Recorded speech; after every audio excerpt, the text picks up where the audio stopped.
Welcome to episode 157 of the Grip Strip podcast, the NASCAR is Back edition of the Grip Strip podcast. My name is Phillip Matthew. I'm your host, and I'm here with my co host, the computer genius and iRacing Indy 500 champion. Had a chance at the iRacing Daytona 500 this weekend, but kind of likes Joey Logano or the RFK guys, or mostly most of the field if you're in a Toyota. In the actual 500, unfortunately, the timing wasn't there. His name is Joshua Fine. What's going on, man? I'm doing great, Phil. Of course, I did the iRacing Daytona 500, and yes, I was, like I said, trying to add to the virtual mantle there with the Indy 500 win from last year, and yeah, I came up short. I had two tries at it. They had throughout Wednesday. I mean, we'll get into it later, but they had several sessions starting on last Wednesday night, going through Sunday night, and I did the one on Saturday afternoon and the one Sunday morning. So the Saturday afternoon one finished fifth, and tried to get through the last lap carnage, which I almost did, and everything. And then the other one was pushing for the lead and with about 22 to go in the other one on Sunday morning, and got loose going into turn one and spun out and wrecked. So that's how it went. But Daytona a lot harder to win on iRacing than the Indy 500, I think. And I think all my attempts in that one kind of show. It plays out just exactly like the real one. So I'm not really sure if it's art imitating life or life imitating art. So you pick your poison there. But the 500 itself and the rest of Speedwakes, typical Daytona, but it's a different feeling. I feel like in a lot of ways. So just glad to get into it and digest it all tonight. Yeah, we're gonna get into it, and it's something that I got text literally right after the race from my old podcast co-host from the NASCAR days and the what do you call the Speed Week days, Adam Ham, the term we coined on those shows came through. Richard won his first race in 5.5 years. 199 race winless streak is done. First win for JTG-Daugherty since AJ Adder-Allmendinger won at Watkins Glen, and that was what? That's 9 years ago, like near 8.5 years ago. So a lot of losing streaks ended on Sunday night for the Daytona, what ended up being the Daytona 530, longest race ever. So because of all the extra laps, more or less, we'll get into the race. It's all we were talking about it offline. I mean, pretty clean up to about lap 183, and then the all hell broke loose. Sands like 1.5 cautions there. So we'll get into the 500. And we'll also get into the Xfinity race, which saw repeat winner Austin Hill making a pass on Justin Allgaier and John Hunter Nemechek. So that'll be something we'll get into, along with some of the people that caused multiple wrecks, like Parker Kligerman. And Clayton Hughes was sitting there going off on his high horse because he seems like a real idiot. I'm glad that he doesn't work with Martin Truex anymore. He seems like a real douche. I mean, it's also interesting that Richard won because they announced that Miss Hummer is going to be back announcing two races. For what reason, I don't know. This is coming off of her going and being announced to be a part of the Indy 500 broadcast, which also makes no sense. But Well, yeah, hold on. Since you mentioned her, I mean, the fact that Stenhouse, the X, won, does that mean that Aaron Rodgers is going to win the Super Bowl next year? Because he was also Danica's ex. well, he went into the dark for 4 days, so that has to mean something. There has to be some innuendo involved with her. He's in his darkness retreat in a jail cell or whatever the hell he did. It sounds like he's going to go to the darkness, which is the Las Vegas Raiders or the Jets. So We'll see what happens with that, but that would be something if Aaron goes and wins a Super Bowl after, since Miss Hummer was connected to him too, since she fancies herself a great podcaster now, is a joke in itself. Zane Smith repeated in the Truck Series on Friday, and which was basically a cluster F of a deal, start stop. But Zane Smith starts this year the same way as he started last year, with a win.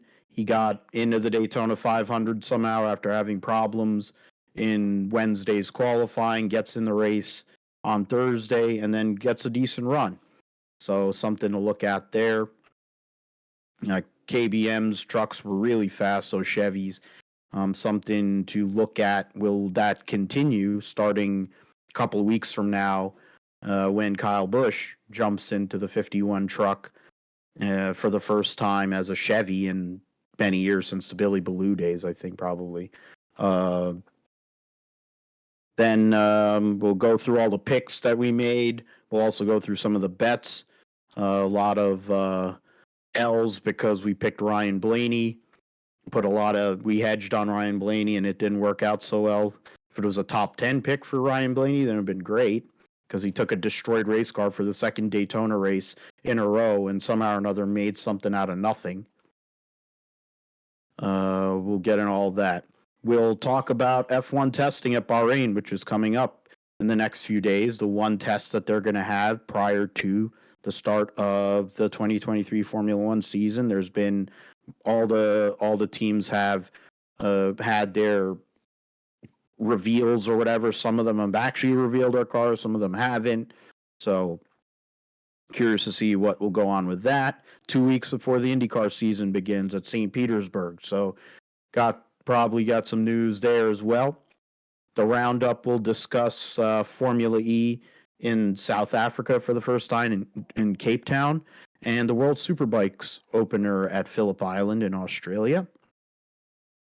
And then Josh and I will preview what likely is the last race for Cup and Xfinity at Auto Club Speedway, because I have a hard time believing the way NASCAR has handled things, ISC, whatever they are now. The France family, that they're actually going to be around after this race. But to be determined. Josh will go and tell us everything about the iRacing Daytona 500 and all the other racing that is going on this coming week in the world of Sims, and then we'll close the deal. So yeah, we start here with Richard going and winning the Daytona 500. He started 31st. He finished third in stage 2. He led 10 laps in the race, including the last one, the most important one. Prior to that, I'm trying to go through here because there was 52 lead changes amongst 21 drivers, so half the field led a lap. So that's pretty good, even with the way this race seemed to kind of not really have a whole lot of action. It was mainly up front with some of the runs that were going on. I can't really see where Stenhouse led earlier. Or no, he did lead the last 10 laps of the race. Okay, there you go. So that's it. He led the last 10 laps of the race to break a 199 race winless streak. That last win was the July Daytona race where he yelled 1776, we are the champs. And then that was when he was still with Miss Hummer even, I think, and she was still in the Cup Series. So that tells you how long ago that was. The top 10 in the Daytona 530 yesterday, Ricky Stenhouse, defending series champion Joey Logano, finished second, trying to go for his second Daytona 500. Christopher Bell gave the push to Stenhouse to basically save that one for him. Bell gets his best plate track finish. Christopher Buescher finished fourth, led the second most laps in the 500 yesterday. Alex Bowman started on pole and finished fifth. AJ Allmendinger sixth. Daniel Suarez seventh. Ryan Blaney eighth. Ross Chastain ninth. And Riley Herbst in his Cup debut finished 10th. Other people to kind of look at here. Travis Pastrana started dead last and finished 11th. Kevin Harvick, who caused a wreck during the race, ended up finishing 12th and was involved in one. Zane Smith, as I mentioned, for the trucks also, he finished 13th. Cody Ware, 14th. Truex is 15th. He caused the wreck that ended Bubba's day, basically. Three-time Daytona 500 winner Denny Hamlin finished 17th. Kyle Larson got hung out late. He was in a position possibly to go and race his buddy there and finished 18th. Kyle Busch was leading late in this race as well, trying to get that elusive Daytona 500, and he will have to wait another year just like Martin Truex. And Brad Keselowski, who led the most laps in the race on Sunday with 42, 6 times or 42 laps, and won stage 1 in the process. So a tough deal for Brad. I think he really thought he was going to get that one, that elusive Daytona 500, but didn't happen. Defending race winner Austin Cindric, 23rd. Try and go through here. Former 500 winner McDowell, 28th. Jimmy Johnson in his return finished 31st. Bald Spot Dylan, 33rd, former winner of the race. And Clyde finished 38th. The Guns N' Roses car with Eric, that Jones boy, finished 37th. And Tyler Reddick, 39th in his first race for 23-11. So, yeah, I mean, Ricky Stenhouse, at the end of the day, he found the position where he put himself in position where when it counted, Josh, and it's now he's won 3 of the 4 like old school restrictor plate races. The only one he hasn't won is the playoff race in Talladega, which is basically the Winston 500 of yesteryear. That's the only one he hasn't won. Of course, Atlanta now theoretically is considered a restrictor plate drafting track too. So Ricky Stenhouse is now in the playoffs. He's got a free roll. If it goes to 19 winners, we'll see how he holds up like it did last year, but it is a winner that may have not been expected. There wasn't a whole lot of people outside of Ricky Stenhouse himself and JTG-Daugherty that were looking at him to get the W from 31st position. But homeboy went and was able to hold on there on that last yellow. They nailed the yellow light at the time, and he was leading over Joey Logano just by a few feet, and it's all that mattered. He's now a Daytona 500 champion, Josh. Yeah, I mean, exactly. I mean, Ricky Stenhouse, Daytona 500 winner now, and you talk about his restrictor plate racing, prowess over the years, being able to, back in the 17 car, of course, first career win came at Talladega, the win at Daytona in 2017. And then he, of course, won the pole back in 2020, and had a good car that year. 21 as well, probably had a good car that year as well. And just how strong he's been on this type of racing. And so with all that said, it's actually kind of crazy to me that he ended up being plus I think 3,000 were his odds. I think that's what they were listing on Fox yesterday. And given all what he's been able to do over the years, and how maybe he might not be like one of the absolute favorites like Logano or Hamlin, but he's, I think, right up there with them now, of course, but or at least right behind them in terms of his ability on these tracks. And it's crazy how low his odds were, but I think at the end of the day, when he's able to find his way to the front, he knows how to get the job done, and it's just a matter of being able to be there and survive to be at the end of one of these deals at Talladega or at Daytona. So he's been able to prove himself on the play tracks, and now he's found himself in victory lane once again for only a third time in his career, but now he has a chance to go to the playoffs with the 47 team. And then not only that, but they probably will get more boost and more exposure throughout the year, and also bigger purse now because they've made the playoffs, and especially with the charter system. So that's actually a pretty nice bonus at the end of the day for that team, single car team. So as long as they continue to maintain their position throughout the end of the year, should be should be able to make the playoffs for Stenhouse. And I think he certainly, especially with the way things are set up now in the playoffs, I think he at least has a decent shot to make it. If as making it as a in the round of 16 at the very least. I think he can make it through that round and up to the round of 12. So that's assuming that he makes it, of course. But I think he could definitely qualify for that. But he also, he was 20th, I think, at one point, towards the end of the race. But they had a really good pit stop, at the end during green flag pit stops, and I think that really helped him get to the front, and then made a move as well on the the first green white checkered. They pushed Joey Logano all the way out past Kyle Busch, but then he made a move on the backstretch to go and take the lead, and that's what you had to do at the end of the day. It was shuffle the Fords out. You had to make a quick move to the left. We saw it a couple of times towards the end of the race. AJ Allmendinger was able to get the Fords out of the way. Kyle Busch was able to get the Fords out of the way at the end. And then you saw Stenhouse do it there right before the last caution that set up the final green white checkered. So, yeah, I mean, the Fords, they were dominant throughout the race. Keselowski, Stewart Haas, I mean, they didn't lead as much, but they were, trying to help. Logano, Cindric and Blaney weren't there as well, but they didn't really have an opportunity. But Fords, they always team up really well at the plate tracks or the super speedways.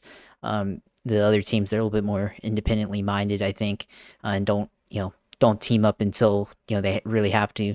But the Fords, they have the right idea, but they just for whatever reason all got eliminated at the end except for Logano, and now he's second place while Ricky Stenhouse Jr.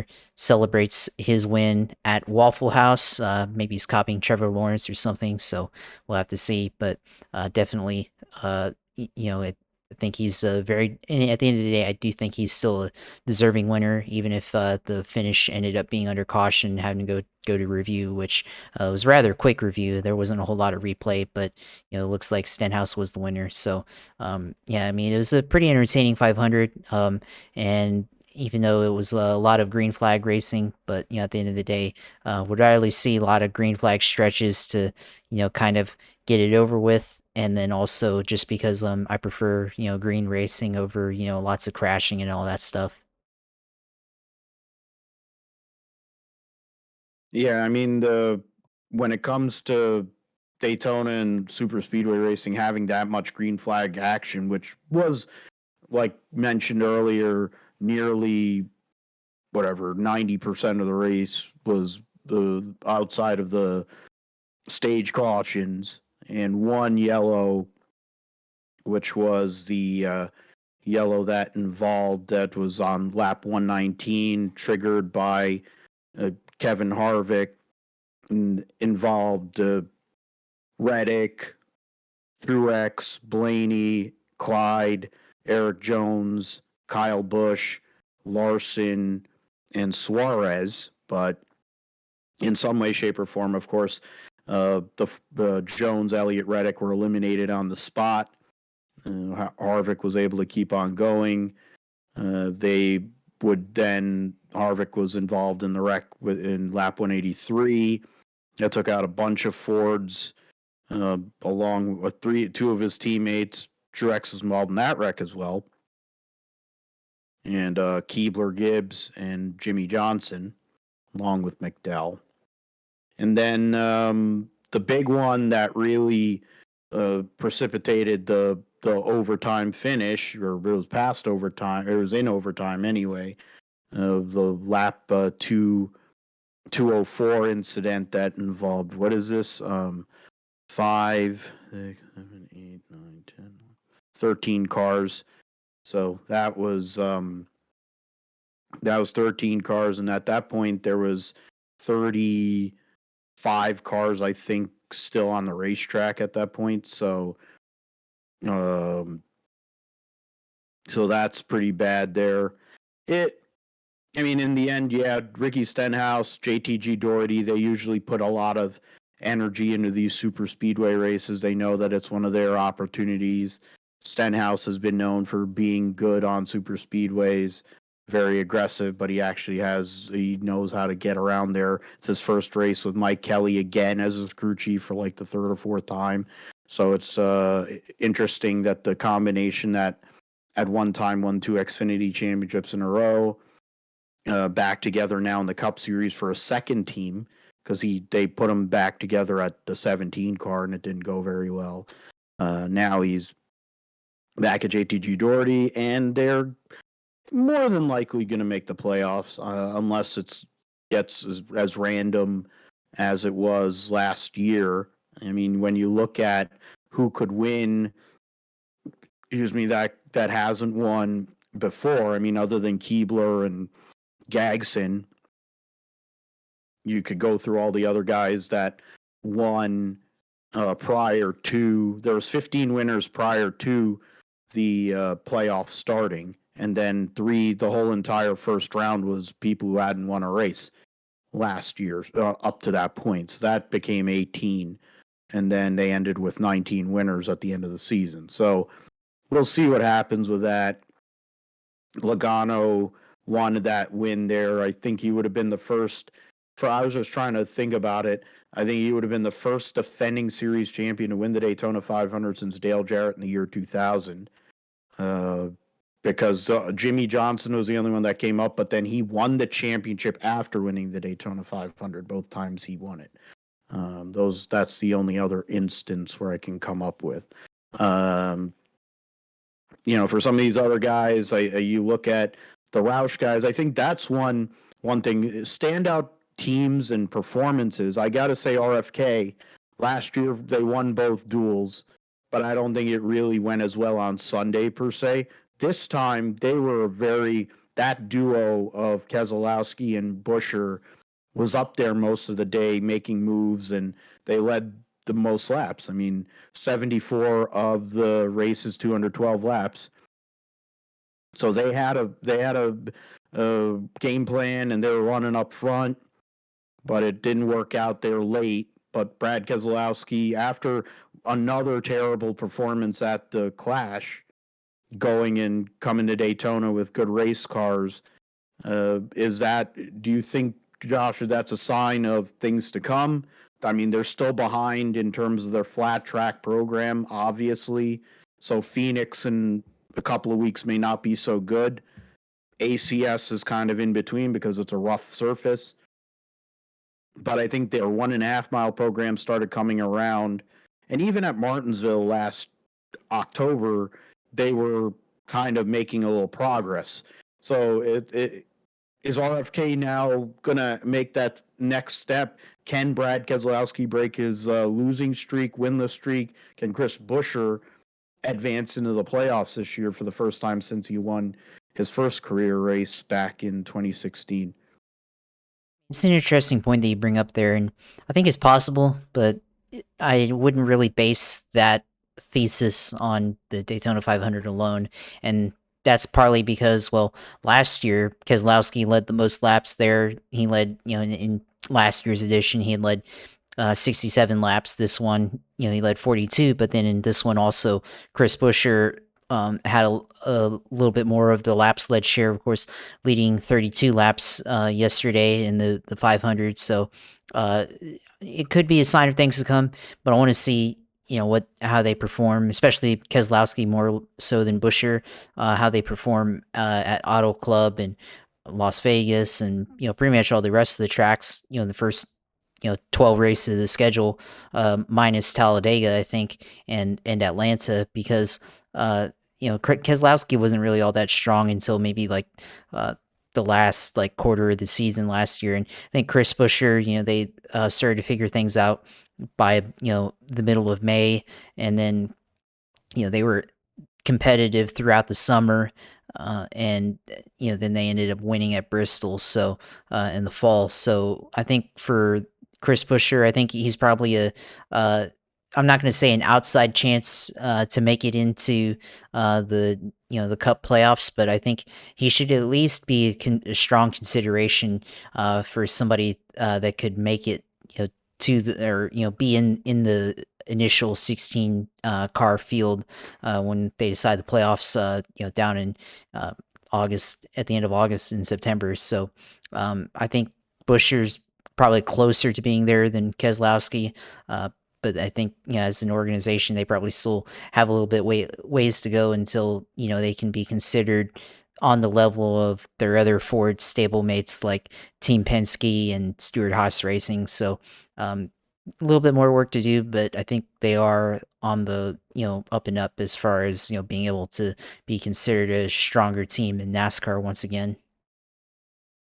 Yeah, good points there. I mean, for Brad, I think it's more about him. It's true what you said. He needs to go and move the team forward. There's a lot of aggro going on, I think, on the Roush part of it, same way as Mr. The King had a lot of aggro now that he doesn't have any day-to-day involvement in the organization that is now called Legacy Motor Club. But the fact is, if Keselowski's move is going to make sense, there has to be progress in this second year. It was a different time when Tony Stewart took over what became Stewart Haas Racing, and he only had him and Ryan Newman. It was the Gen 5 car.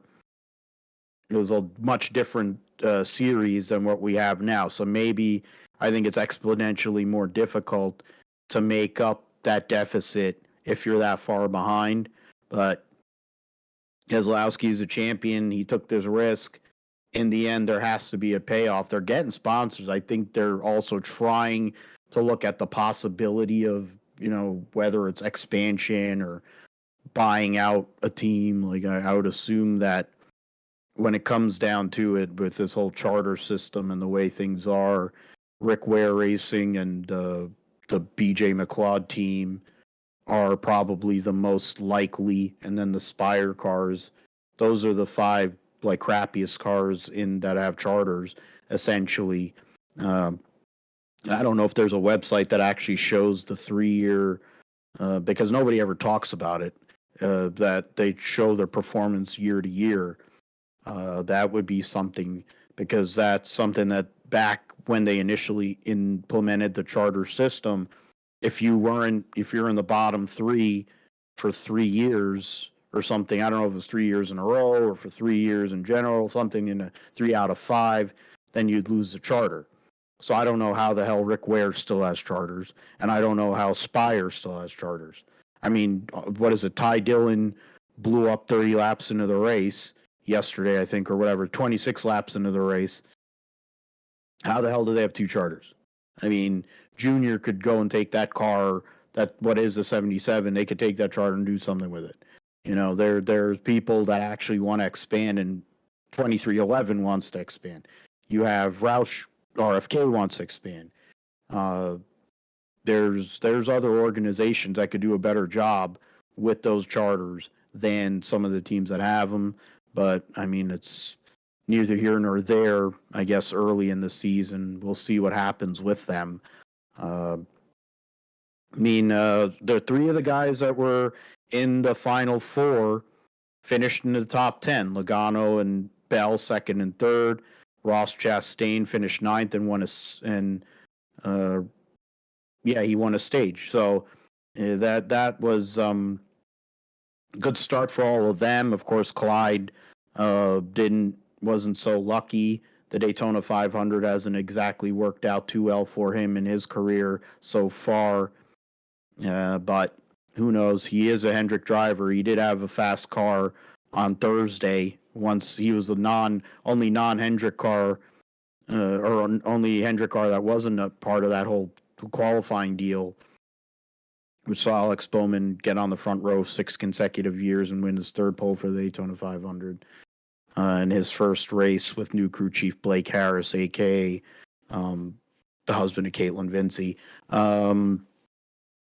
also known as one of the luckiest men on the planet. But yeah, they go and do that. Allmendinger gets a top 10 finish, uh, which is, I mean, good for him. He's done well in this 500 before, driving for Petty and a couple other organizations.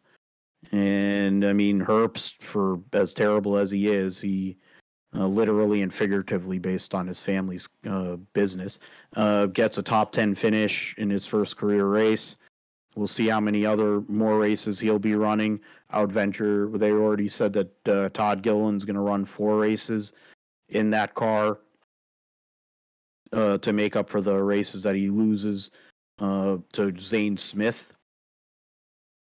Pastrana, he said this is going to be one and done, so credit to him to finish 11th in what he says is going to be his only cup start. Zane Smith, I mentioned earlier, 13th. Sign of things to come, I figure, for him. If you're outside of the Penske organization, which, I mean, unless they decide to put him in the 21 car, I think Stewart-Haas is definitely looking at him with the situation they have. They only have one guy locked down for sure. I don't care what Eric Almirola's contract is. If Smithfield decides that they want to sponsor somebody else and they like Zane Smith, they'll cut Eric Almirola a check and say, hey, buddy, we love you. You did a great job for us all these years, brought us into sport, but we're going to go with the future here. And the number one Ford prospect is the future.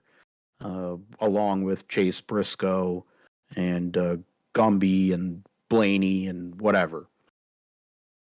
That Stewart-Haas is going to be one to watch this year in terms of the free agency. Some of these moves that were made this weekend with signing, both guys signed back at Trackhouse, which isn't shocking. Bell is still a free agent. There's some other players out there. You got Martin Truex may not be back, may quit, so that's a possibility. I think one other piece before we move on, I mean, we have to go through the picks that we made last week for the 500. I tried to take pictures of all my bets, but it had like other information. I didn't really want to do that, but yeah, let's see. I picked Kyle Busch to win and Bubba as a wild card. I picked Bowman to qualify and both of us picked Bowman to qualify on pole. We're off on our outside pick. I completely whiffed on my cars going out, not making the race. We were both wrong on those. You picked, what is it, Bowman? Yeah, you picked YRB to win the race here, and then I was like doubling down with YRB. I didn't follow up with the Kyle Busch pick yesterday when I was making my bet. Gagson wild card, and then the Tate Fogelman algorithm spit out Corey LaJoie, who had a great truck on Friday.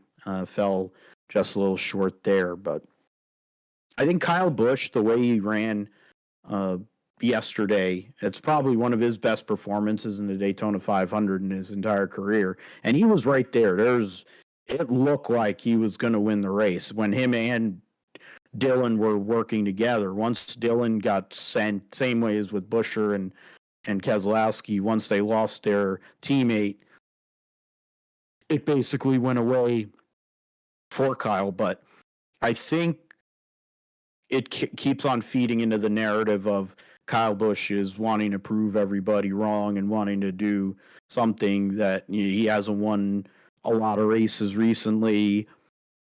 Ever since Adam Stevens and him broke up as a combination, he hasn't really been the same Kyle Busch. Now he has his family basically set. He has the 2 kids. Brexton's racing. He's now downsized his truck organization.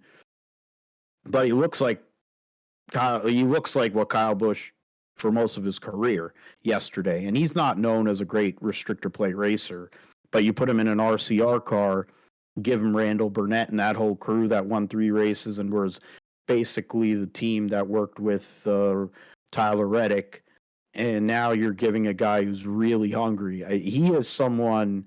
It could get really crazy. It's got vibes of 2008 to me with Kyle Busch when he moved from Hendrick to Joe Gibbs, and they had moved to Toyota, and he won, I don't know, 8 races that year, but then the playoffs went to hell for him. It has similar vibes in that he's going to win a lot of races. I don't know what you're thinking, Josh, but it just, to me, the way he is, the way he's handling things, the way he's kind of walking around these deals, and it seems like Kyle Busch is back, and it's going to be a problem for a lot of people. I mean, I can agree with you on there, and to be honest, for my sake, at the end when Keselowski had the lead and Busher was pushing him, and then Kyle Busch and Austin Dillon were third and fourth. I was honestly wanting to see Kyle Busch win the race, and it's interesting because for years I've been kind of a Brad fan in a way, more so when he was on Junior Motorsports back in the Xfinity days and in the first couple of years of his Cup career. But I feel like just the fact that the Fords, like the entirety of Ford, was like dedicated to getting one of the Fords a win, and whoever was up in front, and that ended up being, even though they weren't teamed up as a Ford train at that time, like I didn't really want to see a Ford win the race and Keselowski, even though with Keselowski. So I was actually wanting to see Kyle Busch. Crazy enough, I'm not really a Kyle Busch fan, but wanted to see if he could try to make a move to see if he could get up into the lead, and damn near had it. And I think they had the right strategy on the first green white checkered restart to start side by side so that both RCR cars could control their lanes on the restart, and then Busch would drive down and pick up Austin Dillon. So I think that probably would have worked, but then they just got separated on the on the restart there, and once they got separated, it was going to be hard for them to get back together and maintain position because the other two lanes with uh, Stenhouse and Joey Logano had a huge run coming off of turn two, and they were able to steal it back from Bush and Austin Dillon there. But as far as my picks, I mean, I picked Ryan Blaney, but I think yeah, I don't know. I was going by the odds and is going by what I had seen from Blaney at restrictor plate tracks, super speedways, over the years, and he just wasn't really competitive, to be honest. Even before the crash that he was in, he was kind of like tier, back in the middle of the pack, and just never really got up into or really cracked the top 10 really. And the only time really I think they even had anything of note on him was the coming to I think the end of stage 2 or stage 1. AJ Allmendinger put a block on the field trying to stay on the lead lap, or was stay first car lap down, and I think him and Ryan Blaney made contact a little bit, and they did not crash. But other than that, Blaney wasn't really up towards the front of the field, and really until his crash, and probably might have been able to save it, but just overcorrected a little bit. Which it's hard to save a car in these next gen cars too. With the way the steering rack and pinion system works and everything, and it's a little bit different than the old style that we had before 2022. So it's kind of tough for if you're someone who likes Ryan Blaney or Ryan Blaney fan. So have to try again next year. Of course, they ended up making it all the way back until lead lap. But I mean, I feel like they were just that finish being an eighth was really just a product of being able to make it through the damage and make it through all the crashes that happened on leading up onto the last lap. So they were able to benefit from that, but they did not have any speed or anything after they took damage, and you saw how their car was handling the fact that they had a tire come apart like it did, after their accident. So it tells you how critical it is to have a good functioning car, especially at Daytona. But that's how it went. Then of course Noah Gragson, I thought maybe he might be a wild card, with the way he has been on plate tracks, the way he's been in the 62 the last couple of years, but just wasn't really there at any point during the race.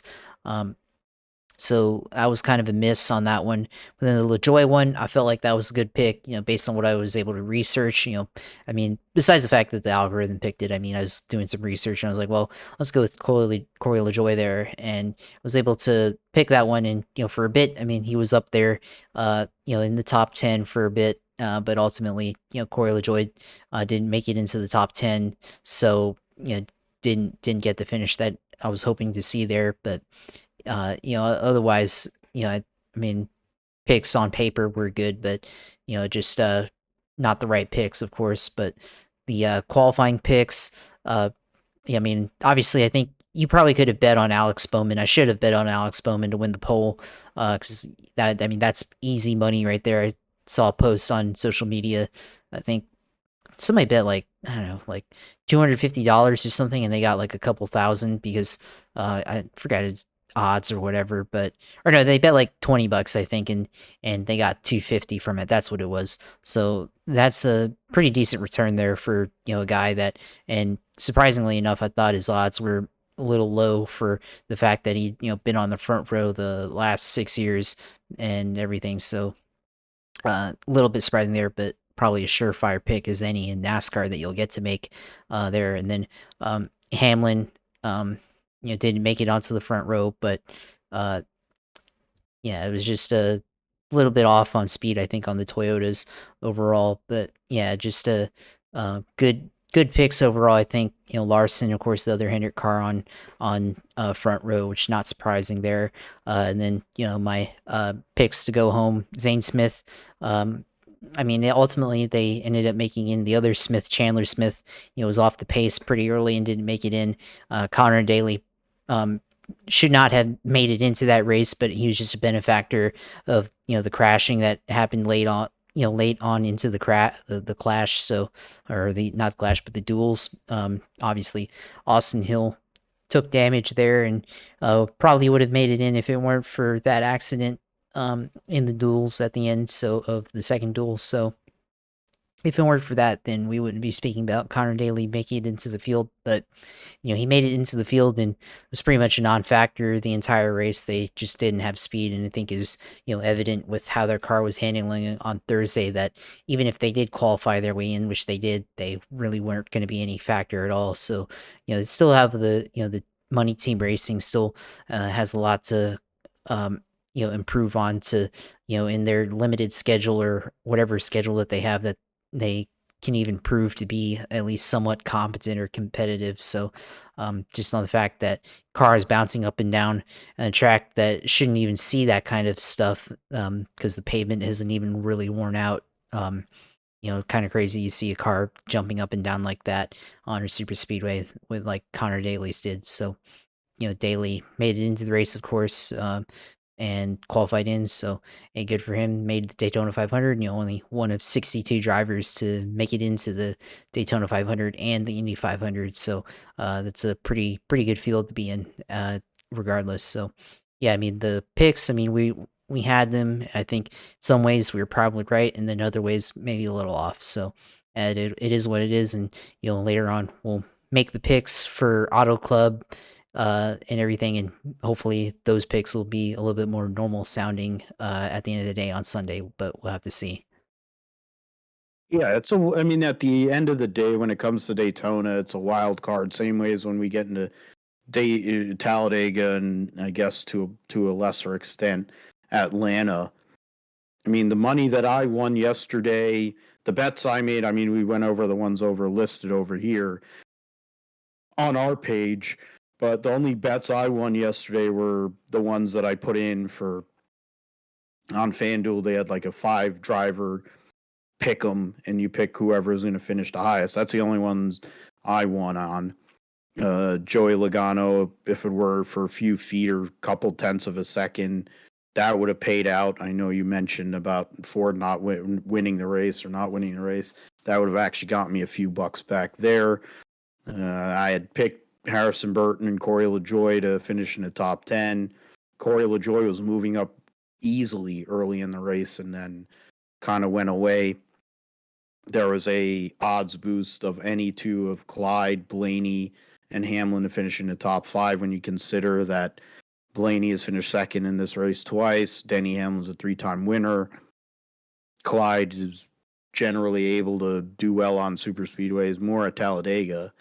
I figured that wasn't a bad one, but didn't come off. Blaney, we mentioned his issues, and Burton. I took Jimmy Johnson. It was a nice number. I figured, hey, what's the difference? Let's see if he can go out there. I mean, Burton's number was really good at 65-1. Bubba was at 18-1, which I thought was pretty crazy, but so I bet Blaney as well at 12-1, and of course Briscoe at 40. But he had the lead early in the race, or he got it up there after that first pit stop sequence because he had pitted with the Toyotas, and he was able to cycle around. And the Stewart-Haas cars had a lot of speed, but it just didn't have it all together when it mattered. The 41 car, I think, was the 10 and the 41 were just a cut above, I think. Kevin Harvick, I think, was biding his time, but things didn't work out for him there. So we'll move on to California, ACS, whatever, this coming weekend for the Cup Series.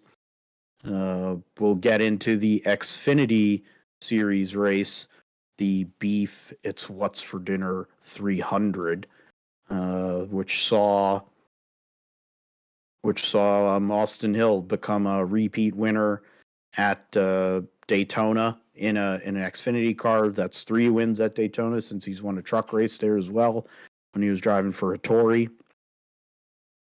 John Hunter Nemechek finishes second. Justin Allgaier finishes third. Hill and Allgaier won the stages. They went 5 extra laps, so 3 under 12.5 miles was the total distance. Parker Retzlaff driving the 31 for Jordan Anderson gets a top 5 finish. The former driver of that car, Myatt Snyder, finished 5th in a Joe Gibbs number 19. Riley Herbst actually finished 6th, so 2 top 10 finishes for Riley Herbst. That's something. Joe Graff Jr. finished 8th.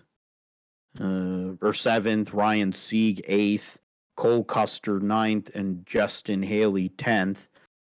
So 4 Fords there, all Stewart-Haas connected in some way, shape, or form. Finished up there. Let me look at some of these other people that led a lot of laps. So Josh Berry led 17 laps. Sam Mayer led 14, but Mayer caused a couple of incidents. Sheldon Creed got wrecked early in the race there. He led 5 laps. Hemrick got wrecked 19 laps into the race. So a year ago, he had won the pole, won the first 2 stages, and then disappeared. And then this year, because of Sam Mayer, got taken out, and him and Blaine Perkins didn't have a chance to even compete, really. There are some guys I think that probably, Jeffrey Earnhardt, of course, had a lot of aggro towards Parker Kligerman, who started second in this race. They were kind of going after it, and his stupid spotter, Earnhardt's stupid spotter, was going off on Twitter. But that's besides the point, I guess. Austin Hill gets the win. Not shocking. RCR always brings good cars to Daytona. And Allgaier, they're the 2 dominant figures in this race. The junior motorsports cars, 3 of the 4 were up there doing work at times. The only one that really wasn't a factor was, of course, Brockshot Jones, but he finished. So in terms of the championship, I don't think it is it's going to make much of a difference. I think it's something where Austin Hill has good momentum, and John Hunter Nemechek getting out of Daytona with good points is a good start for him in his chase for an Xfinity title. He fell short of that truck title 2 years ago in the final race. He has the momentum. They're the lead team at Joe Gibbs Racing. They want to win that championship there, but of course they're outnumbered because of the number of competitive Toyota vehicles versus Chevys and Fords. Sammy Smith ended up finishing 19th, so little struggle for him there. Just wasn't in the right place, the right time. I mean, at the end of the day, there was 26 cars on the lead lap, so you're kind of SOL in that sense if things happen to you. But three legitimate championship contenders are in the top three, Josh. And then you start kind of going down the list a little bit. Cole Custer getting a top 10 finish to start the year. Chandler Smith going and finishing 12th. Mentioned Bruckshot, who finished 14th. So those are some of the guys I think we're going to look at as people that could compete for this championship. Sheldon Creed now has a big deficit to make up early in the season, along with Daniel Hemrick. But we'll see what happens at ACS for them. But Austin Hill, now a 3-time Daytona winner in Speed Week's time. Yeah, of course. I mean, Austin Hill, he's been pretty good on the super speedways so far in his Xfinity career, so it's no surprise really that he was up there competing for the win on Saturday in the Xfinity series, and he just knows how to stay up front despite being in with RCR. I mean, they've been pretty good on the super speedways for a number of years in Xfinity, so they know how to stay up front. So it's not surprising at all. But on the other hand, Junior Motorsports, I mean, at one point towards the end of the race, they were all aligned. All four of their cars aligned together, and then a couple of laps ago, Justin Allgaier makes a move and undercuts Josh Berry to take away second. Which ended up not working out, and then slowly they actually eliminated themselves, which I thought was a little interesting how that played out, and ended up eliminating Brandon Jones out of that, and then later on, Allgaier and Sam Mayer, they couldn't stay together on the last lap, and then that allowed Austin Hill back into it along with John Hunter Nemechek, and then led to the last lap incident with Mayer getting flipped onto his roof there. So Junior Motorsports, for Dale Jr. being the master or one of the masters at super speedway racing, kind of disappointing the way that they played out at end of the race. Poorly executed, I think, on their part. And then, of course, Josh Berry as well, running out of fuel to end the race, and actually was in sight of the leaders. I think if you look at the replay, he was within a second or two of the leaders coming on the last lap. So if Sam Mayer could have been a little bit more patient, could have, instead of trying to block, could have picked up Josh Berry or something and used him as a pick potentially. So got to think about that a little bit there. And sure, Dale Jr. looking at the tape probably want to have a talk with his drivers and crew chiefs on what they should do to try to win Daytona next time. So they'll have to go back to the drawing board there. But the other drivers like John Hunter Nemechek, great start for him. And of course, you talk about who the contenders are this year in Xfinity. I think he's definitely going to be one of them. The rest of them, Cole Custer, led a lap. So he probably, coming off being demoted back to the Xfinity Series, expect him to still be a contender there. Josh Berry, of course, mentioned him already, running out of gas and everything. So I still think, he's going to be obviously a contender, but maybe not on the restrictor plate tracks on the Xfinity Series. Sheldon Creed, expect a lot out of him this year. Ended up, getting eliminated early on with the crash. Same thing with Hemrick, of course, won the championship a couple years ago, getting eliminated pretty early on lap 20 and a crash there. So, some of these drivers here kind of having mixed results. Chandler Smith, rookie in the series now, finished 12th, so didn't really do too much in this race. So some of the drivers, and of course, Allgaier finishing third still, even though he probably should have won or been up there. So definitely a lot of these contenders had mixed results. I think at least two who are expected to be the top contenders in the series finish in the top three, and then some of the other guys that I'm expecting to have pretty big years, or at least have significant impact on the series, had mixed results. But I mean, this race was probably about, in terms of cautions. Uh, I mean, there was a lot of incidents throughout the race, but I mean, it wasn't too too much in terms of crashing. It was more just of spins and whatnot. So you still had stretches of green flag runs towards the end of the race and everything. So there's still that. Justin Allgaier, of course, mentioned him a bit now, but did ended up, I guess, in the technically what was the big one in the middle, after stage one, got spun out and everything, but still recovered and still managed to finish up in the top 5 in third place. So still recovery from that, but on the other hand, um, I mean, I guess when you look at the incident count, considering what actually happened in those incidents, fairly clean race. So, um, yeah, I mean, they just have to figure out a way to finish under green in one of these events because yeah, none of them finished under green at all. So, just have to be able to figure that out. But yeah, I mean, overall, pretty solid race in the Xfinity series this weekend at Daytona.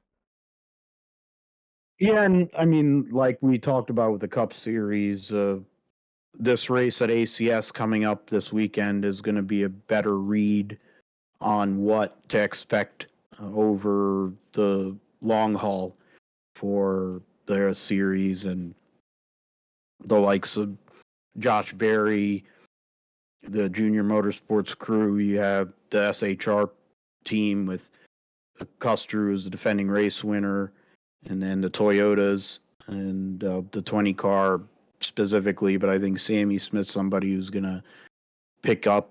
He's going to, because he has the support and sponsorship, but he has the driving ability too. He's going to be somebody that's going to be a sneaky guy to look at as the season goes on there, amongst others. In terms of Xfinity, like you picked Allgaier, Josh. I picked Kligerman, so that was a whiff. Um, Balding was your wild card. Clemens was mine. He kind of wasn't anywhere this weekend, which was shocking. And then Cold Custard was the Tate Fogelman algorithm pick. So unfortunate, but hey, I think Allgaier was up there. You had Kligerman had a fast car. Cole Custer was up there, but wasn't a real factor. So be it. The Truck Series race, as mentioned earlier, was basically a stop-start cluster and didn't really have much of anything. Zane Smith won it. The Next Era Energy 250. They only ran 79 of the scheduled 100 laps. Oh wow, they're going to bring back. Oh, that's interesting. There you go. Tyson will be the sponsor of at North Wilkesboro for the truck race, so that'll be a cool connection there for the old Tyson. They used to have the Tyson Holly Farms 400 for many years there. The Craftsman Truck Series opener, of course, great to see Craftsman back in the sponsoring the Truck Series. Zane Smith gets the win over Tanner Gray, Christian Eckes, Colby Howard. I think that has to be his best finish of his career, driving for Robaugh. Enfinger 5th, Ty Majeski 6th, Tyler Ankrum 7th, Corey Heim 8th, Matt Crafton 9th, and William Clyde Elliott the 2nd, finishing 10th, running for Jake Garcia, who will be 18 in time to run at Las Vegas here in a couple weeks' time. Or he's going to be turning 18 this week, so happy birthday to him there. There's 2 Jason Whites in this race. So there was a Jason, Jason A. White, who used to be the one who drove the gun broker truck for years. And then the Canadian one, Jason M. White, drove for Rayum and finished 21st. Trying to go through here, the Kyle Busch Motorsports trucks. Two truck of Nick Sanchez started on pole. ended up losing track position later in the day, along with Jack Wood, his teammate, who started third. The what do you call? Trying to look for the other one. Chase Purdy started 10th. He had a cut down tire, or else it might have been a 1-2-3 for the Kyle Busch Motorsports trucks. They were up there, led 22 laps of the race. So I mean, they made their presence felt there. Corey LaJoie, I mentioned, he was up, or he led 19 laps. My fault. Nick Sanchez didn't even lead a lap, or Jack Wood. I was mixing it up with other people. Corey LaJoie led 19 laps in this race and had a piece that could have won. I think him and Eckes tied for the most laps led. Zane Smith led 17. Tyler Ankrum led 15 and looked like he had a chance to join. What's it called? I think it that idiot stick who drove for what's it called? I'm forgetting Brett Moffitt. I think Brett Moffitt won for that 16 truck at Daytona. I might be wrong, but I'll go and check here in a minute. But I know Austin Hill did. So that was one of the best runs that Tyler Ankrum's had in a long, long time. He won a stage. Eckes won first stage and Ankrum second. But Zane Smith getting the win, giving himself a nice start to his defense of the Truck Series championship, Josh, with another win at Daytona. Of course, and yeah, this race, really hard to follow this one too, because of the constant stop and start with the rain. Started out with the rain, and then a couple laps later, more rain, and then at the end we had rain again, and that ended up being the demise of the race. But not Chandler Smith, but Zane Smith starts off his title defense by winning, and won this race a year ago in Daytona, and now wins again. So could be the start of a second championship run, considering everything he's been able to do so far in the Truck Series. So this time around, he gets it by rain, kind of wins by default. So really tough to tell to see what people had there in that race to be able to win. But he was able to be in front at the right time to get that win. So not really too surprising there. But yeah, I mean, there was opportunities for other drivers. Corey LaJoie, I think in specific, I think they used strategy to get up into the lead, and they did a good job, I think, for the most part, until finally at towards the end, before the final rain caution, they got shuffled out of the lead and ended up finishing in 23rd. So kind of a disappointing end to their race after the type of effort that he put in throughout the event.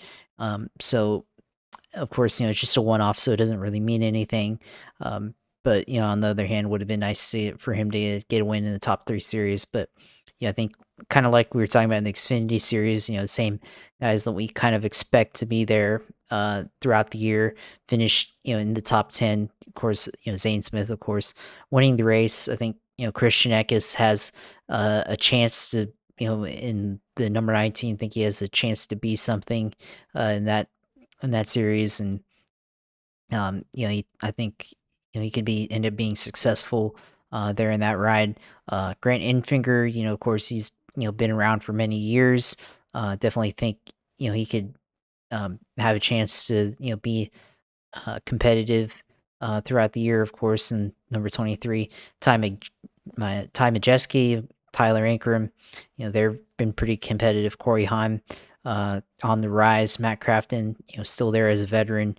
Ben Rhodes in 11th as well. So, and Carson Hocevar in 12th. So a lot of the top 12 in this series definitely had opportunities to lead and or just be up front, and they were able to do that. So and Truck Series, there's no, it doesn't seem as competitive as the Cup Series, but there are definitely a lot of names here that when you look at the finishes, they've been pretty consistent in the top 10 for a lot of it. So this finishing order here in the Truck Series may be actually reflective of the end of the year standings and the average finishes for everybody throughout the year. So interesting when you look at it that way. But yeah, I think really the story of this race was just the rain.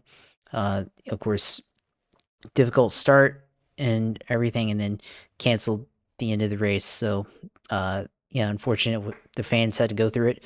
But on the other hand, at least there wasn't any other rain that it took place throughout the rest of the weekend, and that was the only instance of it. So, glad that that was the only race that got affected by weather. But on the other hand, would have liked to see no weather throughout the weekend and actually get in some racing in the Truck Series. But for the most part, the racing was fine.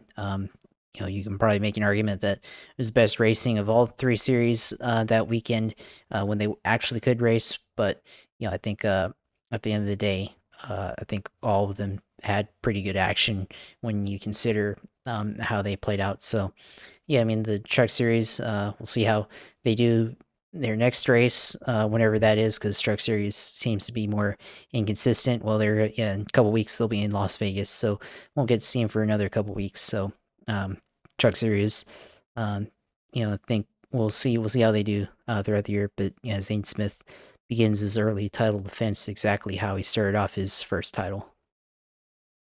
Yep, absolutely. And somebody to look at, I mentioned earlier, for who might be in line to be a cup driver here next year.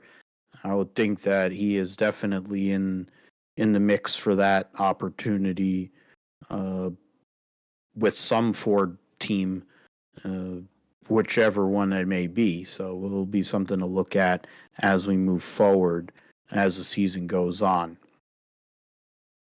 So yeah, picks review. We'll go through that before we move forward.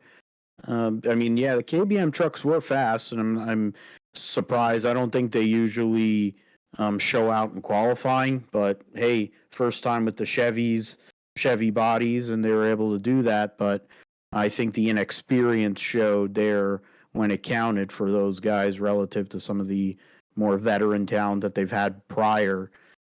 We'll see at Vegas how that all works out, especially since one Kyle Busch will be driving his own 51 truck at Vegas in a couple weeks' time. The picks, let's see. So I had picked Brett Holmes to win and Corey LaJoie as a wild card. That doesn't seem so bad. The wild card pick. Holmes was kind of non existent, even though he's won at Daytona or Talladega or whatever before. William Clyde Elliott, good pick by Josh. I think he got strung out there late, but those McAnally trucks were really fast. Pastrana had a solid weekend, to be fair. Getting 2 top 15 finishes. He did say he's not going to run any more cup races, but if Cody Efaw goes and calls him to go and run a truck race, then he'll probably take that opportunity. Fellow driver at Nice Motorsports, Lawless Allen, was the Tate Fogelman algorithm pick. Unfortunately, he showed us why he is Lawless Allen. He was non-existent. So that is that. I mean, Xfinity and Cup we will be at California ACS here this coming week. Was it? We got Denny Hamlin on motorsport.com saying that messed up pit strategy cost him the Daytona 500 shot. Interesting. In terms of IndyCar and Formula One, well, Formula One will be testing this week, as I mentioned. For 3 days, the only test they will have prior to the opening round of the 2023 season. They've made changes to the cars in terms of raising the cars 15 millimeters to prevent or reduce porpoising. And then there's Red Bull cost cap breach, which I don't think they really handled that well, but to be determined in all that sense. Ferrari did show their car in full and ran it at Fiorano. A lot more black on the car, but then they have the old school Ferrari lettering on the rear wing. That'll be this Thursday, Friday, and Saturday. They'll run for what is it, for 7.5 plus 9.5 hours each day. So that will be the only testing, at least with a group testing for the whole season. They'll be running at Bahrain, and then they'll of course open the season there. They still haven't posted who's going to be driving for which car as of yet, but if you wanted to find that out, definitely get in on motorsport.com to check that out. I'm trying to see what else in terms of Formula One. The tickets for Miami are available if you have enough money to sell in Oregon. Honda reliability fix will open up strategic options. Okay, well, they didn't really have that much of a reliability issue after the first couple of races of the season anyway. They should have had more. It would have been more interesting. Lance Stroll had a bike accident, and so he'll be out of the preseason test. We'll see how that affects him relative to his new teammate, Fred Alonso. And all these teams, or some of them showed their cars, some of them haven't, as I mentioned, to be determined what they'll bring out at Bahrain. But we'll definitely bring it up next week. The GSP, how it all went. In terms of IndyCar, and they're talking about the 100 Days to Indy docu-series. Last week, Tony Kanaan said that he would retire from IndyCar after the Indianapolis 500 this year. And we'll believe it when we see it. Absolutely. It's exactly what I was thinking, and that was exactly what I was going to say. So good call on that, Josh. Because I don't think he's ever going away. He's like Brett Favre, except he actually is likable, and he has had a great career. And Indianapolis, he's a specialist there. It goes back to the old days of Al Unser Sr. and Gordon Johncock, and Johnny Rutherford would always show up at Indy and run, a one-off.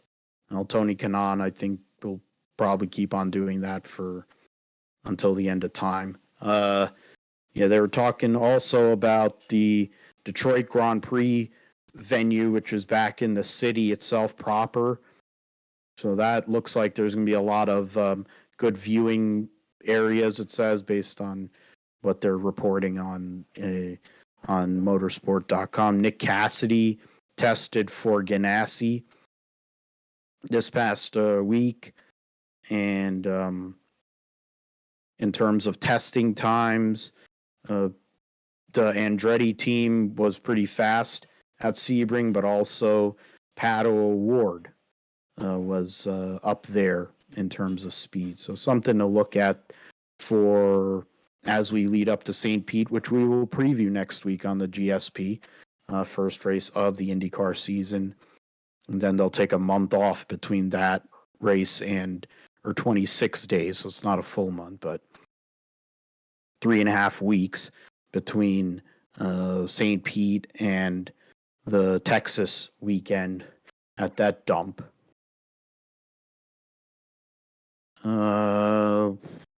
Anything else that you wanted that you saw out there in regards to the news in terms of IndyCar F1, Josh, as lead into the roundup? Yeah, I mean, there hasn't been any real news lately in IndyCar. I mean, F1, I think everybody's getting back into the swing of things there. But we'll have to see, once they, have preseason testing. I think we'll have a better idea of, who's got improvements next year or for this year, and who might be a good pick to watch this year in terms of teams. But I think right now everybody's just trying to get their cars out and make their unveilings and everything. And on that side, IndyCar haven't really, other than what you mentioned, hasn't really been much since their testing a couple of weeks ago. So a little bit light on that front, but it's not that far away before either of those series will be back underway, so we'll have to wait too long to, get really too deep into it for sure. Yep. Yep, that's for sure. And we will give you a full preview of the 2023 IndyCar series next week on the GSP. Go through the whole field. 27 full-time cars racing this year. So that's the deepest field in a long, long time. Even with all the other financial stuff that's going on within IndyCar racing. So that'll be something to see, the competitiveness and the qualifying at these road courses, how that'll all work out. It's time for the GSP Roundup here, and we will first start with the Formula E World Championship. They have had a busy start to their season. This is going to be the last race of that swing prior to a big-time slowdown, really. They'll run after running at South Africa and Cape Town this coming weekend. They'll take a month off prior going to Brazil, and then it'll be another month before they run their Berlin doubleheader. So things are going to slow down really in a big way. Pascal Wehrlein, off of 2 wins, a second and a fourth, leads the championship by 18 over Jake Dennis, who had a non-point score in India last time out. A win and 2 seconds for him. Jean-Eric Vergne won the Indian E-Prix to vault himself up into a tie with Sebastian Buemi in third, 2 former champions of the series, of course. Nick Cassidy is fifth, tied with Sam Bird, his teammate, or no, not teammate, but they're corporate teammates in a sense because of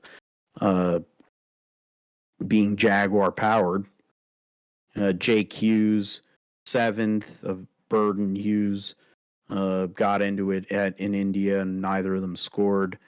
Rene Rast, 8th, Antonio Felix da Costa, 9th, and Luca Di Grassi, 10th for the Mahindra team.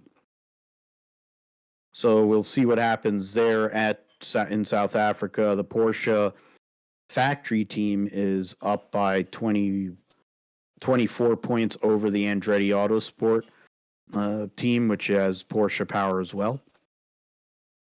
Envision Racing is powered by Jaguar, and they lead their factory outfit by 17 points. McLaren is got 53 points. Of course, they're basically what was left of the Mercedes Formula E team, but now they're run by McLaren and have Nissan power. The Nissan team is struggling this year. I forget what Maserati racing was called prior to their going and changing over, but they used to be. They were. Now was a team that, what's her name? Susie Wolf was the team principal for prior to the rebadge here. Struggling right now as well, along with Team Apt, which is the other Mahindra team, hasn't scored yet. We'll see if some of those things change. We'll go over that next week in the roundup. There was an unveil for the Monster Energy Ford team of Tickford Racing for Cam Waters, the Monster Energy Mustang, the brand new Gen 3 Mustang. It looks awesome. Great looking car. We'll see how fast it is. There's been issues with the BOP or whatever they call it in terms of trying to balance out the cars, both the Mustang and the Chevy Camaro. But it's a good looking piece for sure.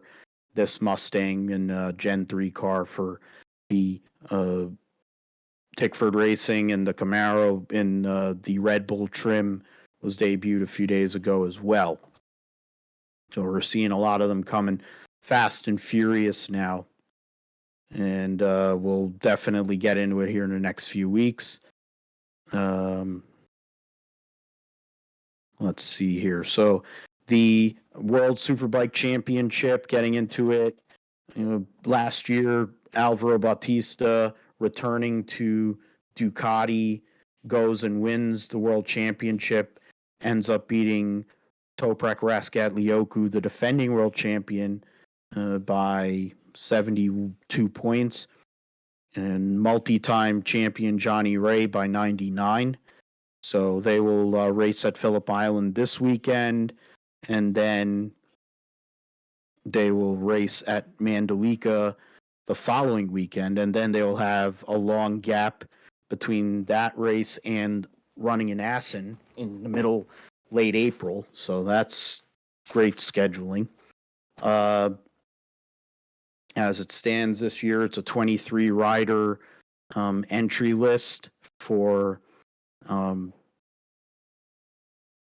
what's it called here? It says Pettergini. World Superbike has announced the field solo for Isaac Vinales. All right, so there you go. So that's what it is.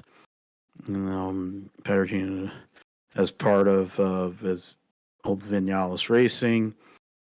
So there'll be one. Yamaha has 6 bikes this year. Ducati has 5. Honda and BMW have 4. Well, they said that he isn't running the number 1, but he is running the number 1, is Alvaro Bautista. And then he'll be on the factory Ducati along with his teammate Michael Ruben Rinaldi. Danilo Petrucci returns to the world stage after running in the Moto America Superbike Championship. So he's running a satellite Ducati for Barney Spark Racing.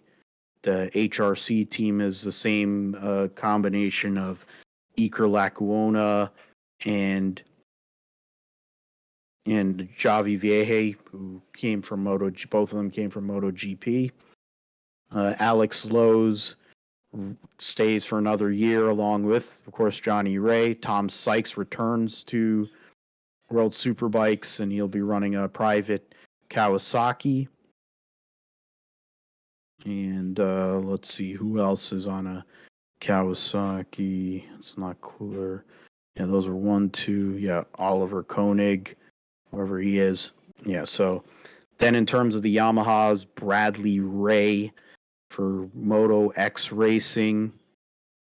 And there's also Lorenzo Baldessari for GMT 94 Racing. Then you have Toprak Raskat-Lioku and his teammate Andrea Locatelli. Toprak goes back to his number 54, and Locatelli will be running number 55. And then Dominique Argater and Remy Gardner to take over the seats at GRT Yamaha, which one of them was held by Garrett Gerloff. He moves to BMW this year, so the one American in the World Championship will be on a BMW, along with, let's see here, Scott Redding, who's riding for the factory team, Scott Redding and Michael Vandermark. And then the other BMW is Loris Baz. That'll be the teammate to Garrett Gerloff. And we went through all those. Honda has mentioned 2 factory riders, and they have Hafiz Shirin or whatever, who used to be in MotoGP, and he still sucks. Eric Granado on a private Honda as well. They're teammates.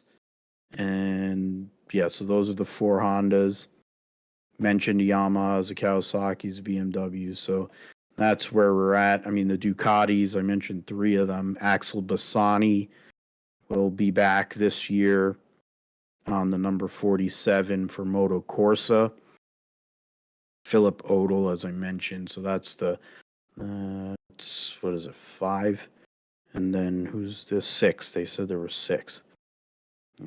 Must have missed one of them, but oh well. We'll see what happens. So the last 3 world champions are all back.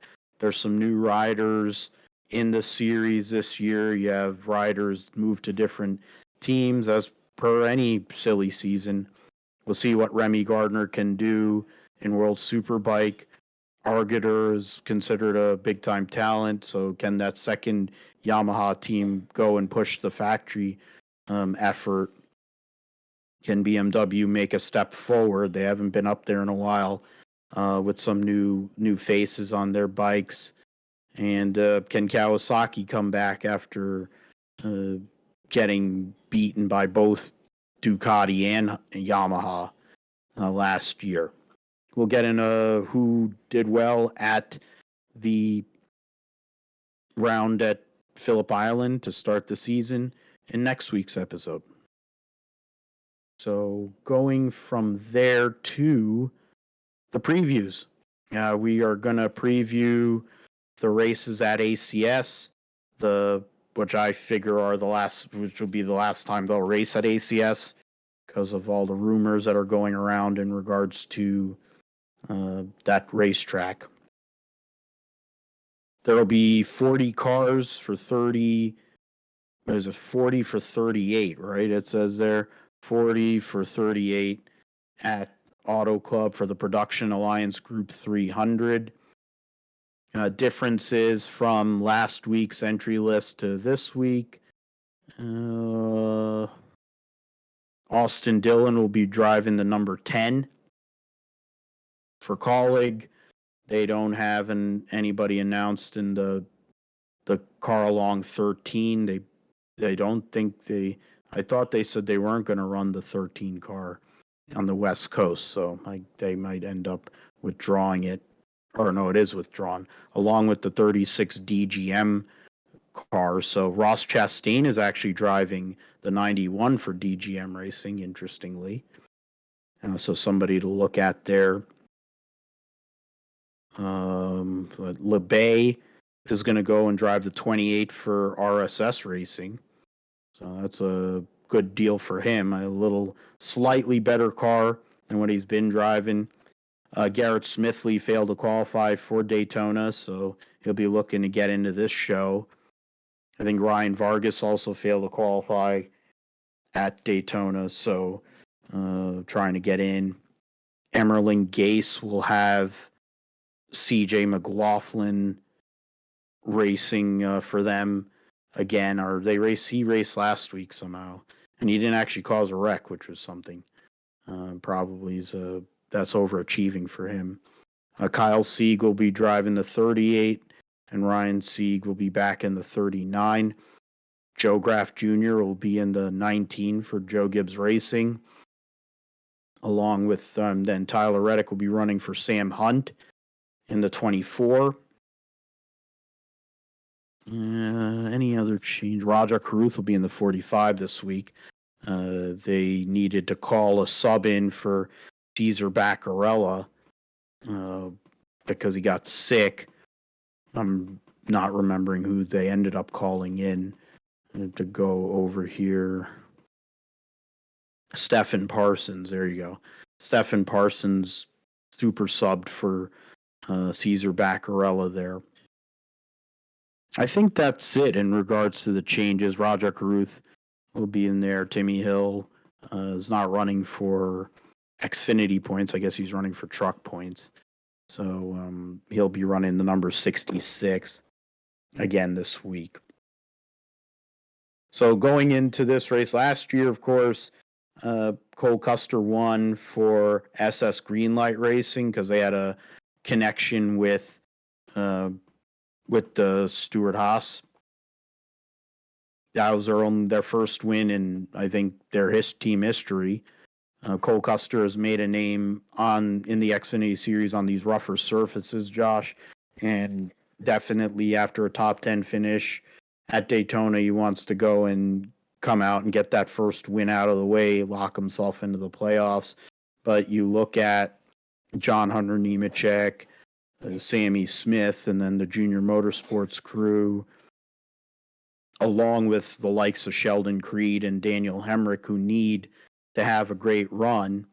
And then the fact that you have 3 Cup drivers in this race in Chastain, Reddick, and Dillon.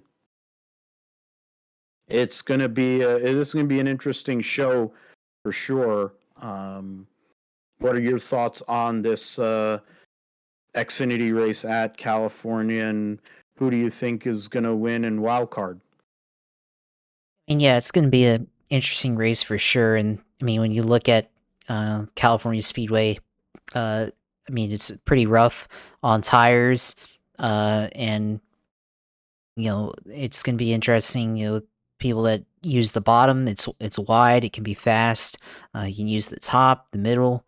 So there are a lot of lane choices, and there was going to be a lot of strategy on, exactly when to go and when to conserve your tires, and things can get pretty strung out as well. But yeah, I mean, this race has in this field, has a lot of interesting players in it, and I think guys that are really good at managing their tires over the course of a run and have good speed, I think are gonna be the ones to look out for. So, um, I'm gonna go with John Hunter Nemechek. I think Toyota. I think post uh, Ty Gibbs. I think they have to make a statement. I think they've got the speed, and I think John Hunter has proven himself on the Truck Series with Kyle Busch Motorsports, and so I think he's going to be able to go out and win this race. I think he's got a lot of potential here, and there certainly is somebody that can go out and win this race, and be the first Toyota drivers to win post Ty Gibbs. Wild card in this one. Um, I'll go with Parker Retzlaff. I want to see what he's able to do. Driving for Jordan Anderson Racing, Parker's done pretty well. He comes from the iRacing ranks, of course, and of course that's the track of the week on the Xfinity series. So I'm sure he'll probably put in some time there on the sim just to get reacclimated and everything, and get some extra practice, and at least practice racecraft on the sim at California. And there's going to be a lot of wild restarts, I'm sure, so he'll get that practice on the sim as well. So yeah, I'll go with Parker as a wild card, and see what he's able to do this weekend here. Would more than likely end up being I mean, I agree with you on that one, the final Xfinity race on the big track, and not unsure if they're still going to build the short track, so very well could be the final Xfinity series race, sadly, at Auto Club Speedway. Yeah, I mean, it's where it's going. I don't know. They're not going to race there next year, and so when you leave a track, uh, unless you have a groundswell of people in the local area, or there's different supports, like what happened with North Wilkesboro or Rockingham, perhaps. I mean, you're not really gonna stay around. But who knows? Maybe stranger things have happened, but I think they're going away of Riverside. For me, you picked JHN, which is a good one. I'm going to go out and choose. I'm going to choose. I'm going to go with. I'm actually going to go with Tyler Reddick. I'll pick Tyler Reddick. Sam Hunt Racing has been up there. They've had chances to win races last year with John Hunter Nemechek at the helm of the 26 at that point. Now they're running 2 cars this year, the 24, which will have Gear Wrench sponsorship. I think Tyler Reddick has made a name for being great at this type of racetrack here in Homestead. Won 2 championships in a row by winning Homestead. And so I think a Cup Series driver wins. Like last year, I picked Tyler Reddick to get the victory. In regards to a wild card selection, somebody that would be off the beaten path a little bit.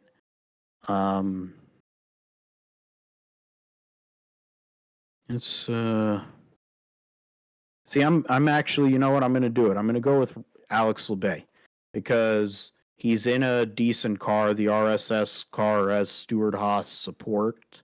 Now they're running 3 teams, so maybe the talent is being spread a little thin, possibly. But Alex Labay has shown over his career he's a former CASCAR champion, and he's a great road racer.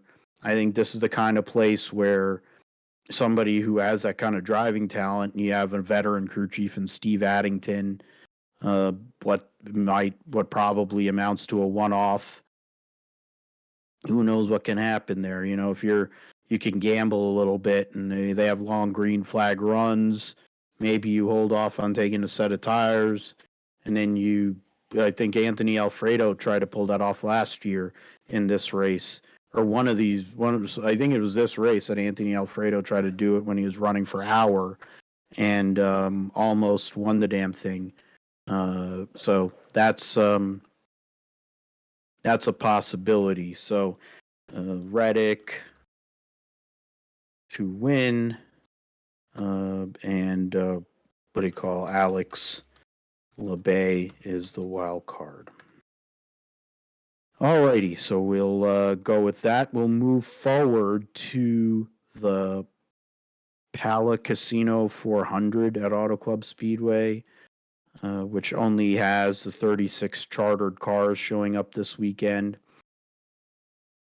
And the only things that are really changing are sponsors, I would assume. Yeah, there's sponsors. Yeah, Richard will have Ralph's on his 47. Then Noah Gagson will have Sunseeker Resort, while Eric Jones will have Allegiant again, second time this year. He ran it at the Clash. Kyle Busch is going to have Lucas Oil on the side, so yeah, that'll be different. They haven't run. I don't remember a Cup Lucas Oil scheme in a while, so that'll be something. Cindric last year ran Menards, so he'll have that on there. Kubota will be on the one for Ross Chastain. Dow Coatings for Bald Spot. Gear Wrench for Kevin Harvick. The Castrol Edge will be on Brad Keselowski. Pala Casino will be on the 17 for Chris Buescher. Farm Smart, whatever that is, will be on AJ Allmendinger. The Worth sponsorship on the 12 for Blaney. Sport Clips for Hamlin. Trying to go through here. Sirius XM will be on the 20 car for Christopher Bell. Reese's Fine Foods for Martin Truex. Dex Imaging on the 21. AAA of Southern California, which is the usual sponsor for Logano at ACS. Lidos for Bubba Wallace. Leaf Filter will be back on the 31 for Justin Haley. The 38 will have the Long John Silver's sponsorship. Reddick and Ty Gibbs will be both running Monster Energy Toyota, so that'll be lovely. Nations Guard will be on the 77 for Ty Dillon. American Hartford Gold on the 78, and Freeway Insurance for the 99. So I'll go and start here. I think last year Larson won this race. It has all and he got into it with Clyde. This is it's a home track for him. It feeds right into his wheelhouse, really. Got close at Daytona. He was in a position to possibly go and pull it off finally. Eric Jones had a great qualifying run last year in in this race and was up front for a while. So, I mean, it kind of is a more wide open race because of the roughness of the track. I will go with Kyle Larson to win at ACS. Repeat. I don't think it's that far off the beaten path. I mean, the guy is just really good there at these rough surface racetracks. The wild card selection for me will be, because I think it's anybody who's outside of the top 20 in points, right? So I can pick Eric Jones. So there you go, because he finished 36th or whatever at the Daytona 500, 37. So last year he did a really good job in this race and kind of showed some of the progression that GMS team had gotten with the influx of cash. And now he's got a more competitive teammate, rough start to the season, so they're going to want to go and get themselves back in the mix. So Eric Jones, of course, who won the Southern 500 last year. Car owner Jimmy Johnson's home track as well. Exactly. So that would be a good one for Eric Jones if he could go and pull it off. So that's those are my choices. I think the racing in the Cup Series, there's going to be a little bit more. I think it'll be a little closer than the Xfinity. I think they can spread out a lot more in the Xfinity Series, and they have limited tires. But I think this race should be a little better. But who knows with that. But I'll go, so Young Money to win. And Eric Jones, that Jones boy as the wild card. What are you looking at, Josh, for the Pala Casino 400? Who you feel like can go and get that last victory and maybe get a opportunity as a wild card? Well, you picked Kyle Larson, who got his first career win in NASCAR at Auto Club Speedway back in 2014 in the Xfinity Series, and I'm going to go with the other Kyle in this field, Kyle Busch, who got his first career Cup win all the way back in 2005 at the Fall California Speedway race back then. And I think he's got a lot to prove this year, of course, but also last year, the number 8 car was probably the dominant car in the field for at least the first half of that race, and until maybe the first, I don't know, through 2 stages, but they ended up having some problems and crashed out of the race and did not finish. And I think if it weren't for that, Tyler Reddick would have won that race last year. And so my thinking is, they've had a pretty good feel on the setup on that car last year, and I'm sure they can come back and bring back a similar setup there. And I think Kyle Busch, he's been good at this track in the past. Of course, like I said, first career win back in 2005, and then of course won in 2013, and then 2014 he won at Auto Club Speedway. So he knows how to get it done at this track. Has won several times as well in the Xfinity Series over the years. So I think he gets his first career win with RCR on the last race on the big track at Auto Club Speedway. So I'm picking Kyle Busch to win on Sunday. And I think for my wild card, I'm going to go with Ryan Preece. He's also out of the top 20 right now in points, but it's a rough track, and he's proven himself on rough tracks before. Remember, he won at Iowa Speedway with Joe Gibbs Racing a couple years ago in Xfinity, and he's a short track guy. He knows how to manage his tires, and I think big track like this, I think can with the rough surface, I think is very beneficial to him, and I think he definitely can be a driver that can be a wild card pick. Certainly look for him to flirt with running in the top 10, I think, throughout the race. And I think if he can keep it in one piece, as long as he's got a good handling car, could be a dark horse threat for the top 10. So definitely, yeah, look at him being a wild card. So yeah, I mean, those are my picks this weekend. Should be an entertaining race. I mean, I think California is one of my favorite tracks, really, in the series, and kind of sad that they're going away from the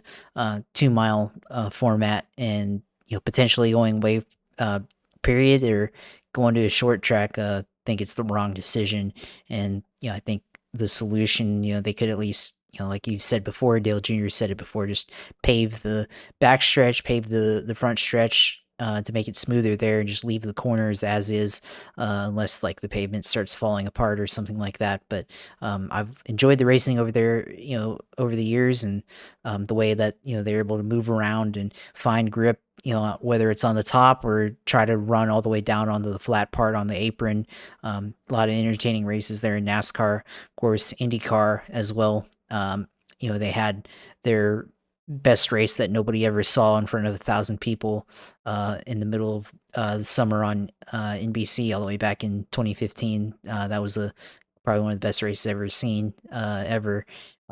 Shame that they never got IndyCar racing back at Auto Club Speedway, but would have been really competitive, I think, for sure with that and Pocono. But shame that it's gonna looking like it's potentially could be going away. So we'll see what they end up deciding to do. So hopefully both races are really good and maybe make the executives rethink their decision. With how much action that could happen at this racetrack over this next weekend. Yeah, honestly, I do agree with what you were saying about paving the straightaways and leaving the corners. I think Atlanta is proof of that. They were able to make it work for a long time in a much with temperatures and a climate that wasn't really as good. Um, but unfortunately, I don't think that's where it's going. They should have an IndyCar race there. I don't care how rough it is. They should have an IndyCar race there. They have that gap for a month. They could run a ACS. Oh, you can't run two races in close proximity to each other. I don't really buy that. If you really wanted to, you could run it, but it's IndyCar, so it's probably why they need to be incorporating more ovals into their situation there. All right, Josh, it's your time. I'll give you the floor for the sim segment, of course. Let us know how the iRacing Daytona 500s went for you and what else we can look at in terms of sim racing this coming week. Of course, I mean, start off with the first iRacing Indy 500 that I ran on Saturday afternoon, around noon on Saturday. Went and ran the fixed series race, and initially I thought that that'd be my best chance. Everybody on equal setup. Based on how I've been able to run in the Cup cars or in the open setups series on iRacing, it just seems like the someone always figures out something on the open setup side in iRacing for the super speedways, and someone just figures out how to get the speed and everything. So it's really hard to keep up with. But I decided to go with initially the fixed series on Saturday or afternoon. Like I said, started out P13, qualified there, and really just try to maintain my track position throughout the first quarter of the race. Didn't really do too much, stayed within the top 20.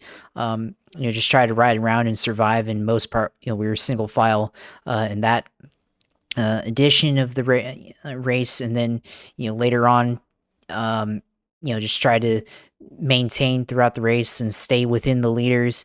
I think initially we stayed out on the first couple of pit stops, didn't pit with the leader or the lead group, and probably that's maybe where things should have been doing that all along, because you stay in the same draft pack as the leader. You don't get separated or anything like that, and definitely you increase your chances of winning, I think, in the iRacing Daytona 500. And so that was a mistake there, not pitting with the leaders. That stayed out and pitted with the next group.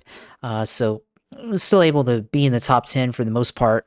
But then, later on, uh, around like lap 110, lap 120, just after halfway, green flag pit stops once again, and overshot the entry to pit road.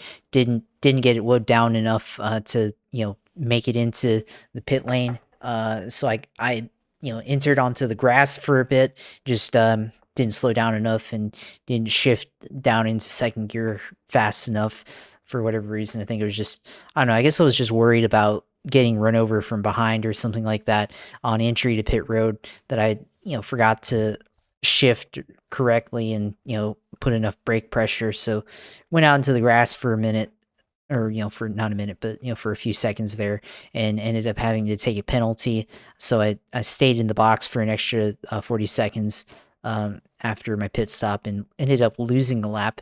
But then spent, basically from lap 120 all the way up until like lap 185, trying to battle for the lucky dog. And I think, I don't know, we had like, I don't know if we had any, I have to look back at the results, but I don't think we had a caution that whole way until, lap 185, and just managed to, get my position back in time for that caution. And, just having to fight with the leaders. And I don't really like trying to have to do that and interrupt the leaders, but, I was just trying to have to draft my way up there to get in front of all the other lap cars that are on the same lap as me to get my lap back. So, I was able to do that, and then got back onto the lead lap, and then, just fought my way back from, I don't know, 14th place. And not only 14th place, but in iRacing, Lucky Dog has to start at the tail end of the field.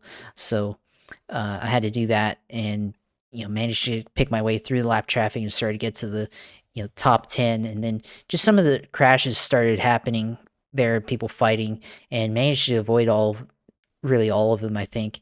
And so, yeah, just all of that happening and everything. I managed to be in the top 5, or not top 5, but, close to it, and be in the top 10 at the end of the race. And really, come down to a green white checkered, I think, in that one. And started off, I think, like in 9th place, and really I wanted to be on the outside, because really the whole race, like the bottom tends to get jammed, as people are trying to manage the draft and stay tucked in line.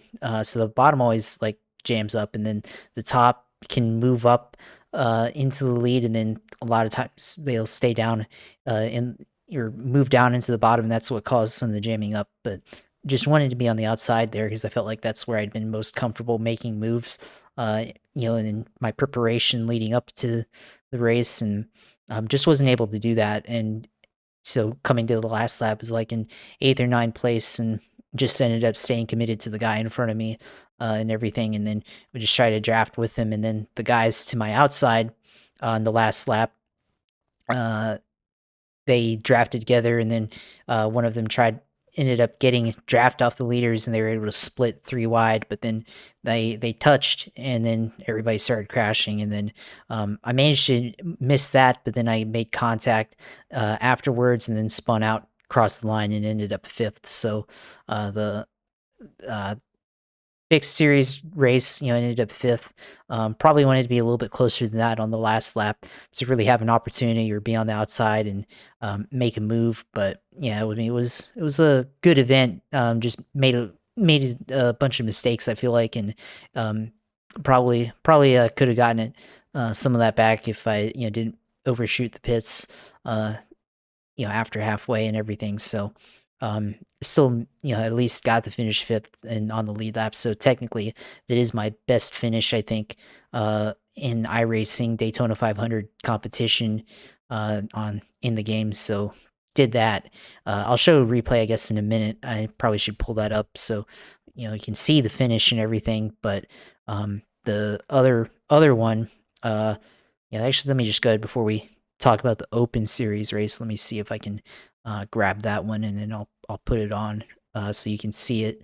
I'm sure you already saw it, but just so we can go over it on the show. Let me see here.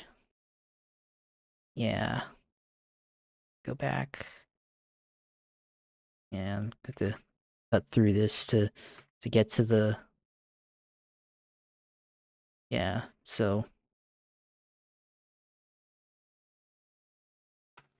Yeah, let me see here. I'll put on the thing. Share screen. iRacing Daytona 500. Okay, you can see this? Yeah, so put it on there. Mute the volume. But like, yeah, anyways though, like going into turn 3, this guy here, number 6, he gets a draft off the 2 leaders and then fakes to the outside and then shoots the middle here, and then 20 here goes with him, and then they make contact here and then spin out, and then we just go to the apron, and then I get contacted from behind and then spin out and everything, and finished in 5th. So that was the first one on the fixed race.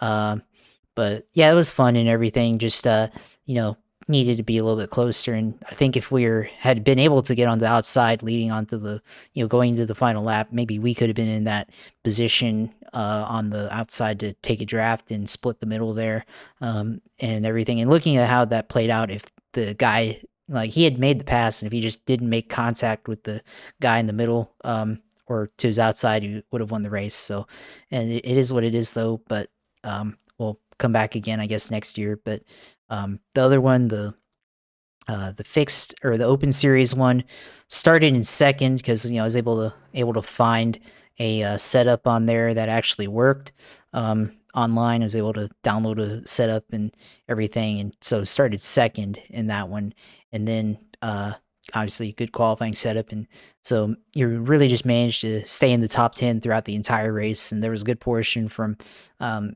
gonna say like maybe like the after the first pit stop and then all the way to like maybe like lap, I don't know, 135 or so, is like up in the top 5, top 3. So managed to really be up there for a bit and just manage position and stuff, and then fell back a little bit as pit stops happened, final pit stops started to commence and everything. But after lap 150, I was before that, it was really just managing my position, like I have been saying, and didn't really race too aggressively. But once lap 150 came around, I knew it was like, okay, well, it's time to go and got to position yourself for the final pit stop, which was gonna take place with about 10 laps to go or so.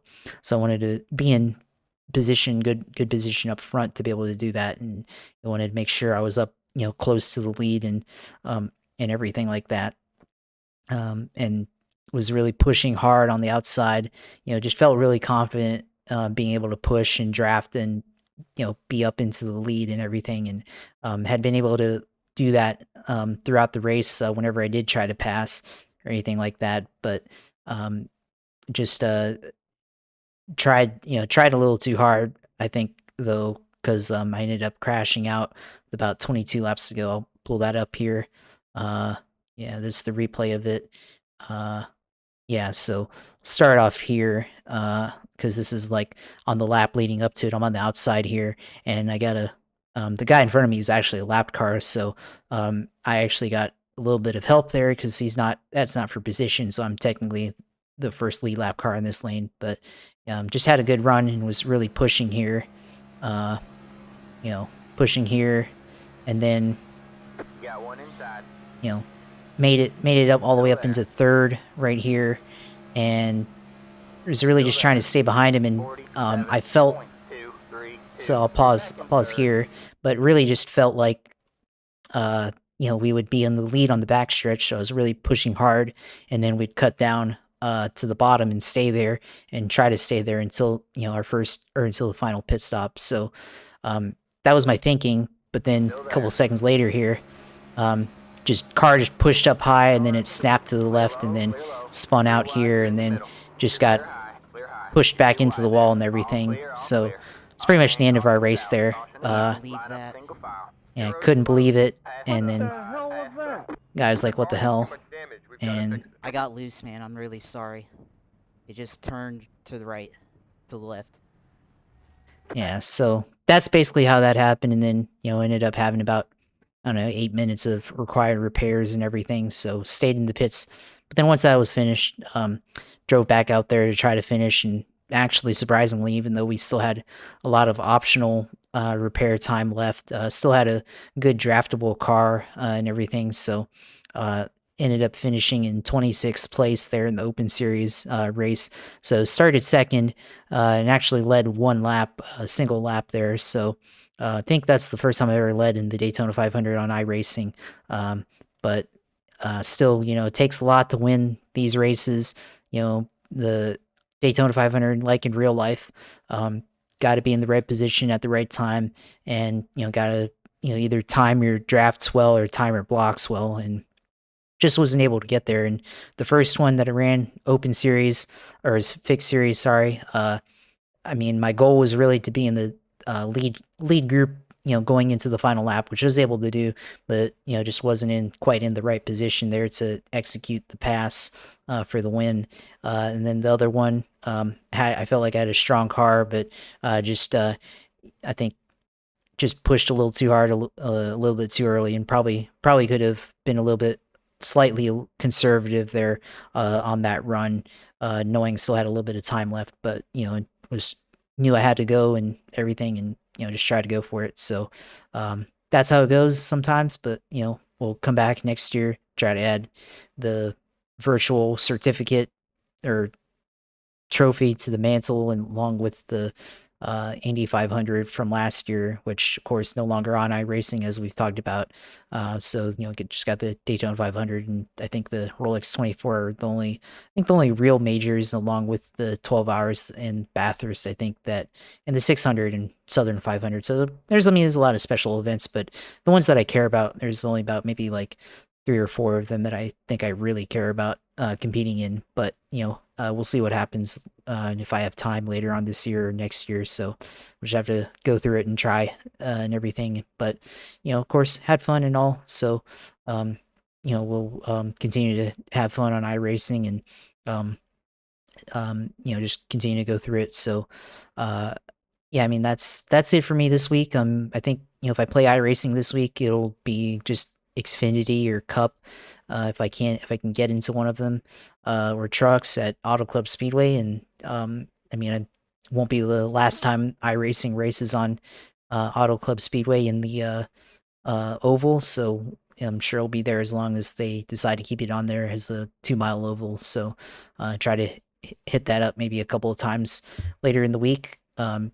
Need a couple of days off from iRacing after a couple of days of preparation, and then 2 days of running the Daytona 500 in a row. So I have to take a couple of days off to kind of just to take a break and everything. But I'll be doing Auto Club, I think, and maybe a couple road races here and there. So as always, if you are watching the YouTube stream and everything, you see the clip from that. Of course, that's on my Twitch channel, which is Twitch TV/UTiler2, and go and watch that. Of course, the replay of that Daytona 500 Open and Fix are on there currently, and then I'll probably clip up the finish from that, my wreck from the other one, just to show the result of that. Probably clip that one and save that one off and everything, so have that up on there. So go on there, follow or like or whatever on the Twitch channel and everything. And then of course you want to see when I announce or the link, when I post the link to streams, that'll be on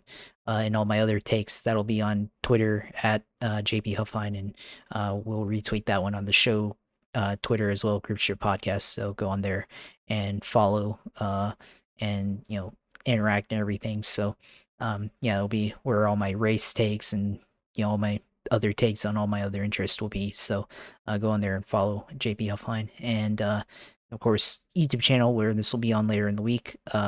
Go on there, follow Grip Share Podcast, and go and subscribe, and go on there and like our videos, comment and interact and everything, and show support for the page. So yeah, I mean that's all this week. Glad Daytona 500 got through it and everything, real life and in Sims. So always a fun time, whether you're participating in or watching it. So there's always next year, and we'll continue on throughout the rest of the season here on the show and in real life. So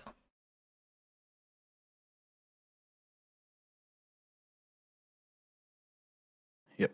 So yeah, I mean, tough deal there in the one race for sure, where you were right there sneaking up on it. But hey, you're up there. You gave yourself a chance, so that's a lot better than a lot of them other guys that were in that race. So for that, credit, but it is tough. It's the truth. I mean, there's so many great names in the real Daytona 500 never won it. So, fact you won Indy takes a lot of work, and it also the same way to win Daytona and any of these other big races. It in a lot of ways it has similarities to the real deal. You can find us, as Josh mentioned, the YouTube page, of course, Scripture Podcast, where we have all the shows, all the streams. Then you can find the Gripster Podcast on Podbean or basically anywhere you can get podcasts. You can find it at philipgmatthew.com. And you can find me at Philip G. Matthew on Twitter. And that's essentially where I'm at. My Instagram, Philip G. Matthew 28. Mostly post bowling stuff there. That's about it. And yeah, I mean, we will be back next week for episode 158 of the Grip Strip Podcast. Want to go and get the schedule up there. I want to make sure I know what the schedule is coming up. All series, and then the schedule, so we can get into it. We'll, of course, review the races at California at ACS. We will also get into the World Superbikes and Formula E, as I mentioned in the roundup. And then we will go over the testing at Bahrain. And yeah, so then that'll be this coming week.